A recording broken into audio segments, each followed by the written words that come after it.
In the golden age of the NES, few games captured the adventurous spirit of fantasy like Wizards and Warriors. Released in 1987, this action-adventure platformer was developed by the legendary Rare and published by Acclaim. With its bold visuals, imaginative gameplay, and a heroic quest filled with peril, the game laid the foundation for one of the most memorable series on the console. Wizards and Warriors was developed by Rare, a British studio that would later become synonymous with iconic titles like Donkey Kong Country and GoldenEye. At the time, Rare was gaining recognition for its work on the NES, and this game was one of the studio's early steps toward greatness.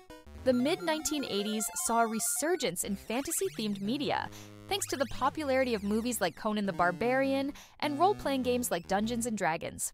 Wizards and Warriors tapped into this cultural trend, delivering a game world brimming with swords, sorcery, and mythical creatures. Rare pushed the NES hardware to its limits to create colorful graphics, large sprites, and varied environments. The smooth scrolling and detailed enemy designs set it apart from many other NES games of the time.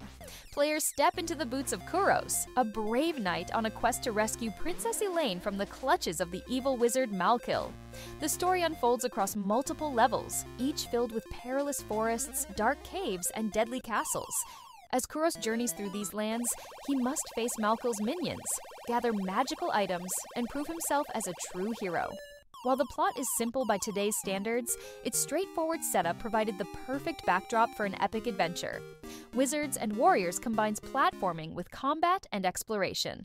Players navigate through sprawling levels, searching for keys to unlock doors and treasure chests containing power-ups, weapons, and essential items.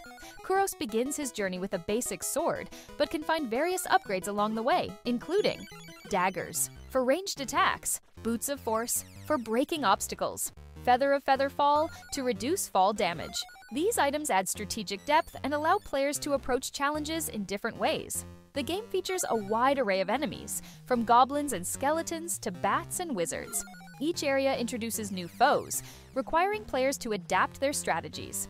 Each level culminates in a showdown with a boss, often a larger, more menacing version of the enemies encountered earlier. These battles demand precise timing and quick reflexes. The levels are non-linear, encouraging exploration. Players must collect colored keys to progress and can discover hidden rooms filled with treasures and bonus items. While Wizards and Warriors is challenging, it's also forgiving compared to many NES games. Players have unlimited continues, allowing them to retry as many times as needed. This balance made the game accessible to a wide audience. The Knight Kuros became a recognizable figure in NES gaming. His shining armor and fearless demeanor made him a standout protagonist in an era dominated by generic heroes. The game's emphasis on treasure collection was unique for its time. Gems, potions, and power-ups not only increased Kuros' abilities, but also added to its replay value, as players sought to uncover every hidden item. David Wise, who would later achieve fame for his work on the Donkey Kong Country series, composed the soundtrack. The music's adventurous tones perfectly complemented the game's fantasy setting. It was well received upon release. Praised for its gameplay, graphics, and sound, it became one of Acclaim's best-selling NES titles and spawned several sequels, cementing its legacy as a franchise. The inclusion of unlimited continues and the ability to retry levels without starting over was rare for NES games, making it a more accessible and enjoyable experience for players. Wizards and Warriors remains a beloved title in the NES library, remembered for its ambitious design, engaging gameplay, and fantasy-inspired world. The game paved the way for future action-adventure games and showcased Rare's talent long before their rise to fame in the 1990s. Whether you're a longtime fan or new to the series, Wizards and Warriors is a must-play for anyone looking to experience the magic of retro gaming. What are your memories of Kuros' quest to defeat Malkil? Let us know in the comments below, and don't forget to like, subscribe, and hit the bell for more retro gaming adventures.